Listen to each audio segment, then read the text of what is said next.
हमारी अर्थ पर कुछ ऐसे इनविजिबल मॉन्स्टर्स हैं जो हमारे सामने शांत रहकर भी महातबाही और महायुद्ध की ओर इशारा कर रहे हैं। धरती की गर्त में छुपे और सबसे सुरक्षित ये परभक्षी प्रेडेटर्स हैं न्यूक्लियर बम।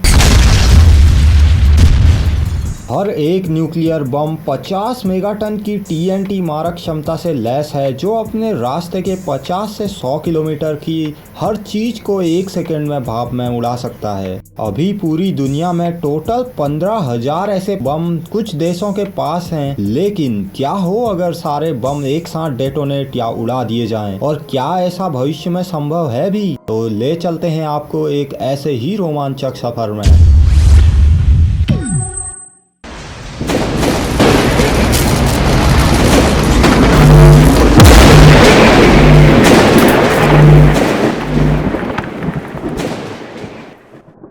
एक न्यूक्लियर बम यूरेनियम और प्लूटोनियम आइसोटोप से बना होता है। इनका ब्लास्ट एक चेन रिएक्शन को बढ़ाता है, जिससे बहुत बड़ी मेगाटन अमाउंट ऑफ एनर्जी निकलती है और एक महाविस्फोट को जन्म देती है। ऐसा ही एक एक्सप्लोजन 1945 में लिटिल बॉय नाम के एटम बम से हुआ, जिसे हम सभी जानते हैं कि हिरोशिमा में फोड़ा गया, जिससे 1,40,000 से ज्यादा लोगों को तुरंत भाप में बदल दिया। और वहीं दूसरा बम फैटमैन नाम से जापान के नागासाकी में छोड़ दिया गया, जिससे 75,000 लोग तुरंत मारे गए और कई सारे अभी तक इसके दंश से ग्रसित हैं। तो तब से लेकर अब तक न्यूक्लियर मॉन्स्टर्स ने अपने मसल्स को कई गुना बढ़ा भी लिया है। अभी न्यूक्लियर स्टॉक्स में जो देश सबसे आगे निकल चुके हैं, उनमें से चीन, ब्रिटेन, रूस, फ्रांस और अन्य देश हैं, जिनके पास 90% से ज्यादा न्यूक्लियर मॉन्स्टर्स स्टॉक हैं। और चीन और रूस दुनिया के ऐसे देश हैं जिन्होंने अपने दम पे ये मुकाम भी हासिल किया है। अमेरिका और रूस के पास करीब 80% से ज्यादा मॉन्स्टर्स भंडार हैं, और बाकी बचे कुछ और देश जैसे भारत, पाकिस्तान, नॉर्थ कोरिया, जिनके पास कुछ 100 की आबादी के तादाद में ये मॉन्स्टर्स मौजूद हैं। अभी के न्यूक्लियर बॉम्ब्स फैट बॉय की तुलना में 50 गुना ज्यादा शक्तिशाली हैं। एक अनुमान से अमेरिका के B-83 नामक एटम बम को ड्रॉप किया जाए दुनिया के किसी भी कोने में, तो 1.8 मिलियन आबादी तुरंत भाप में उड़ जाएगी।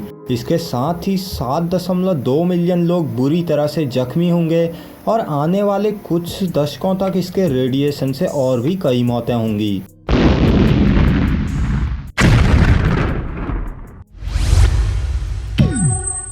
अगर हम डेटोनेट करते हैं अमेज़न के रेन फॉरेस्ट में, जहां हम अपना पहला बम डेटोनेट करने वाले हैं, जहां अब शुरू होंगी। रेडियो एक्टिव मलबा धुएं के रूप में सारी धरती को अपने आगोश में ले लेगा, और सारी जीवित चीजें कैंसर और म्यूटेशन से मरने लगेंगी। मशरूम बादल पूरी दुनिया को घेर लेंगे, जिससे पूरी दुनिया का टेम्परेचर कुछ डिग्री तक कम हो जाएगा आने वाले कुछ सालों या फिर कुछ दशकों के लिए। अमेज़न जंगल और ब्राज़ील तो इतिहास बन जाएगा, लेकिन पूर्वी एशिया और कुछ जगहों के लोग और वहाँ की ह्यूमैनिटी सरवाइव कर सकती है। तो अब अगर सारे इंसान एक बार फिर डिसाइड कर लें कि पूरी दुनिया के सारे बम अलग अलग जगहों पर एक साथ डेटोनेट कर दिए जाएं, तो 3, 2, 1। इसके लिए आपको थोड़ा इंतज़ार करना होगा, क्योंकि यहाँ तक का सफ़र तैयार करने में 200 से 300 घंटे से ज़्यादा का समय लगा है।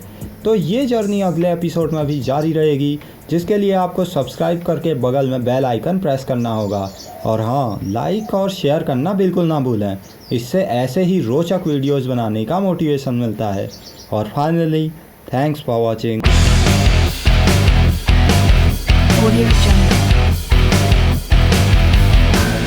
Audio Jungle.